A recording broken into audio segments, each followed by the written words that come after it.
అయితే ఇప్పుడు మీరు ఏదన్నా ఒక సిచ్యువేషన్ వచ్చి పిల్లలు చెడిపోయే వరకు ఉండకుండా తల్లిదండ్రులే కౌన్సిల్ చేయాలి అని అన్నారు కదా! కానీ ఒకవేళ పిల్లలు ఏదన్నా తప్పు దారిలో ఉన్నారు అనని ఐడెంటిఫై చెయ్యాలి అంటే గనక తల్లిదండ్రులు ఏం గమనించాల్సి ఉంటుంది? ఫస్ట్ పిల్లవాడి బిహేవియర్ లేదా అమ్మాయి యొక్క బిహేవియర్.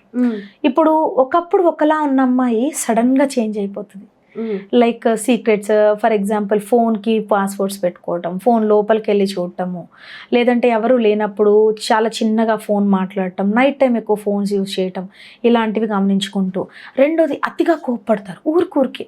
ఏదైనా సింపుల్ క్వశ్చన్ అడిగిన పేరెంట్స్ ఎవరమ్మా ఫోన్ చేసింది అని అడిగినా కూడా ఊరికే కోపపడుతుంది. నీకేం తెలుసు, నీకు తెలుసు మా ఫ్రెండ్, ఓవర్గా రియాక్ట్ అవుతారు. ఎందుకంటే వాళ్ళు తప్పు చేస్తున్నారు, ఇది ఐడెంటిఫై చేస్తే ఎక్కడ నన్ను ఇది చేస్తారు అని చెప్పేసి ముందుగా వాళ్ళే రియాక్ట్ అవుతారు అనమాట.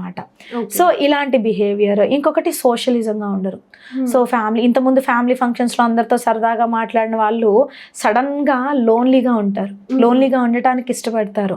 సో వాళ్ళ బిహేవియర్ని ఎలా ఉన్నారు, ఎలా ఉండేవాళ్ళు, ఇది అబ్జర్వ్ చేసుకుంటూ ఉంటే ఏం చేంజెస్ వస్తున్నాయని ఎర్లీగా మనం ఐడెంటిఫై చేసుకోవచ్చు. సో ఎంత ఎర్లీగా ఐడెంటిఫై చేసుకోగలిగితే, ఎంత మనం పిల్లల మీద ధ్యాస పెట్టి ఉండగలిగితే అంత త్వరగా వాటి నుంచి పిల్లలు ఎక్స్ట్రీమిటీస్ వెళ్ళకుండా మనం ఆపగలుగుతాం.